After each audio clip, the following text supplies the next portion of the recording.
morning, good afternoon, and good evening, wherever you are, LFC fans.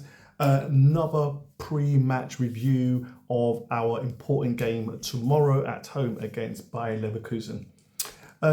Real good opportunity for us to rekindle old friendships with obviously Xabi Alonso returning to the club now as Bayer Leverkusen manager and manager of a team that was invincible last season in Germany, toppling off the great Bayern Munich. Nice to come back. The euphoria now is sort of fading away of our win against Brighton at home, and you don't get much chance to rest. You're straight back into the fire because we're going at the moment for 4 trophies. We're stood in everything, and it's really important that we just keep going, keep grinding out these results, and we move on to the next game. And we utilize our squad fully. It's as a fan, it's so pleasing to have a team where we can compete in all fronts until we can't. And same as last season. I mean, last season we were competing until we got to April, and we know what happened next. So hopefully we'll see a little bit different with Slot's team. But let's just review the game. So Leverkusen doing pretty well in the Champions League so far. 7 points. They beat Feyenoord 4-0 away from home, won 1-0 against Milan, and drew 1-1 against Brest. So we know what we're expecting to see. They are a very good footballing team, pretty strong defensively, and they have the marauders. You have the Frimpong and Grimaldi coming through on the left-hand side. You have your Boniface. You have your Fabian Wirtz, who's a really, really, really talented midfielder and can bang them in from outside the box. And you have your old nemesis, Granit Xhaka, who is still playing well and really doing well over in Germany. And I'm supposed to, when I look at it, it's not a do or die. We've got 9 points, but it would be so nice if we can get these benchmark of 15 points that people say as soon as possible, and then be able to maybe give some of our players a rest and rotate the squad. But hey, if you're winning, this is what happens, and we want to keep winning. And we hope to, hopefully that will continue tomorrow at home, because it's going to be another demanding game, really competitive. Our left back and right back, whether it's Tsimikas and Robbo or Trent or Bradley, will be definitely tested, and our defence will be tested, and our midfield will need to be really cohesive, unlike what we were in Brighton, because I think this team is a level up, I still say, to Brighton. They've got so much more experience than Brighton, and really, really know how to grind out results and winning last minute or getting points last minute, as they did a lot last season in an invincible run. And we really sort of do not want Alonso to come, although we will roll out the red carpet. We don't want him to come and actually do a number on us tomorrow. So when I look at it in terms of the potential starting lineup,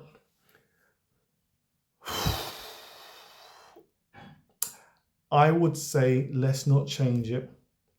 Let's have Tsimikas. I just feel at the moment Robbo can't handle pace, and I really do not want to see Frimpong tear him another one, although he'll probably get past Tsimikas as well. But at the moment, I think Tsimikas. I think it should be obviously Virgil. Now, we have news that Konate is fit again. Konate is able to play. He hasn't broken anything. But I kind of feel that we just let him rest it and let's not aggravate anything and give Gomez a chance. But I got a feeling it won't be the case. But I think let's give Gomez a chance. Have Gomez and Virgil play for this Leverkusen game and have Konate ready for the game on the weekend. Then it'll obviously be Trent, and I really hope Trent turns up first half this time, because he didn't turn up first half last game against Brighton at all. He got back into it the second half, but his passing has not been right. And look, you can have these conversations about contracts going on, etc., etc. But what you can't have is anyone questioning your performances.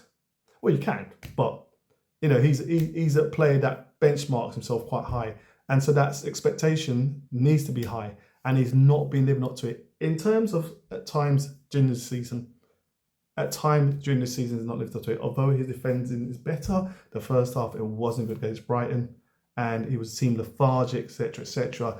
Let's have that better version of Trent on the Champions League sale, showing potential suitors if he wants to be. What he's got. Gravenberch again just ticking over. Difficult game on Sunday, wasn't his fault. Difficult game on Saturday, not his fault. He's still steady. He's still doing what he needs to do and just needs his midfielder to support him. I would say we should see Jones this time and give Szoboszlai a rest.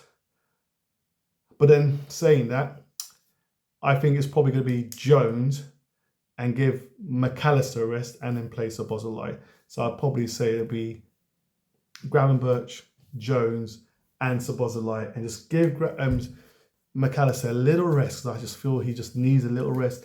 All these trips, and he's got the international break coming soon, going back to South America, I feel is starting to affect him, and each different player has been affected. Nunez has been affected sometimes, Diaz has been affected sometimes. Each one is being affected in some way or other, which is natural and understandable.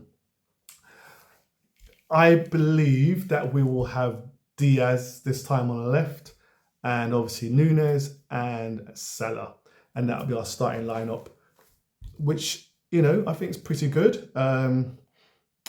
It should see us home, but I'm hoping we're in more control of the game this time. I think it's very important for us to take a bit more control in terms of this match, just to show that we are able to control the pace again. Second half against Brighton, it was a basketball match.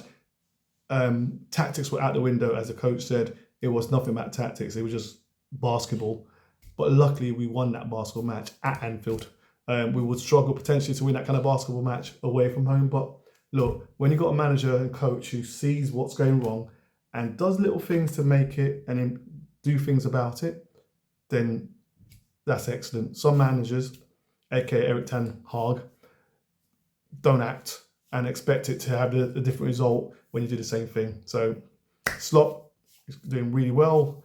He spoke on the press conference briefly about Mo Salah's contract and Mo Salah's comment about moments when he scores goals like that at Anfield.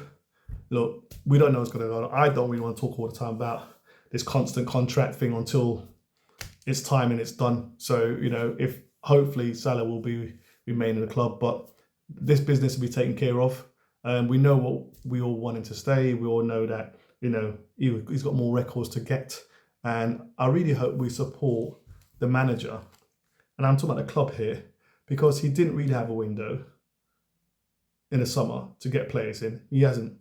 We've got a goalkeeper who's not actually playing for us, and we've got Chiesa, who's concerns about injuries, and we may never see him play again for Liverpool. So really, we need support the coach with getting these contracts sorted, and support the coach with some players in January that we much needed when we hopefully are really pushing to win the league and pushing on other fronts. He's shown that we should be able to support him. He's shown that he's the right man for the job. He's shown that there was a good pick, and it's about time we make sure we back him up, and I hope that we see that through the contract negotiations. But please let me know your comments, let me know your views, let me know if you have a different starting lineup, let me know even your opinions about Alonso coming back to the club, etc., etc. Like, subscribe, and click on notifications, and see you soon.